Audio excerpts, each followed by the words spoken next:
Okay, so for this one, it says on January 1st, an investor placed 4,000 in a fund and the balance grew to this amount on July 1st. The investor then deposited an amount X. After the deposit, it increased by 9% from July 1st to 31. What is the effect on the annual effective yield rate and time weighted return of increasing the value of X? Okay, well, we see here that on January 1st, 4,000 is placed in the fund, and then it grew to 4320, and then the investor deposited an X amount, and after the deposit, the balance increased by 9% from July 1st to right. Okay. So now explicitly they're saying that after the deposit, the balance increased by 9%. So now the first part of the question is that what is the effect on the annual effective yield rate? Well,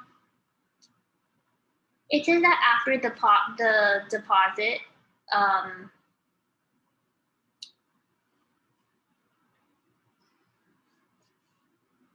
so it says that deposit amount of X, so what is the effect of increasing the value of X? Well, if we deposit the amount of X and if it caused the balance to increase 9%, wouldn't depositing more values of X make the interest rate increase more? So that's why I would get rid of C, D, and E. Now,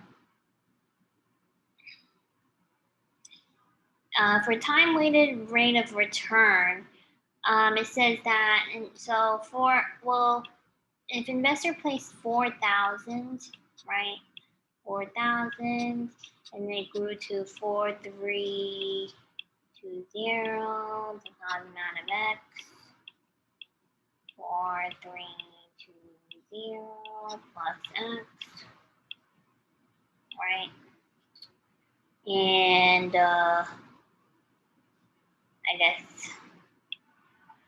I mean, we would create some ratios, definitely, but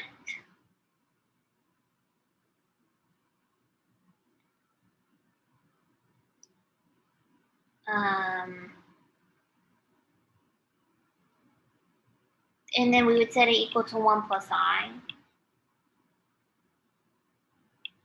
right?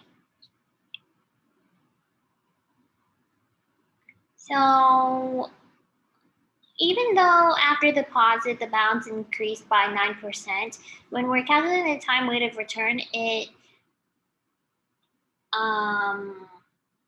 only depends on the cash flows that are happening in order for us to create these ratios.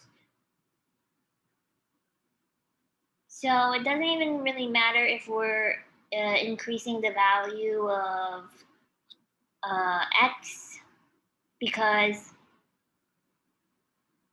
I can also just move away from the deposit of X and create more ratios and set it equal to 1 plus I to find I.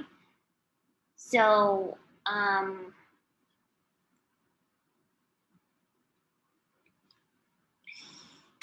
after depositing X, obviously the yield rate changes if after deposit the balance increases by 9%.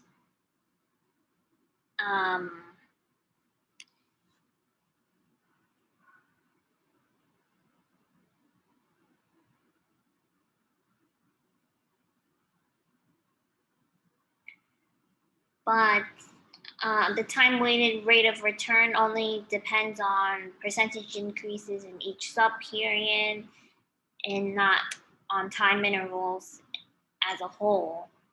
So that's why the time-weighted rate remains unchanged.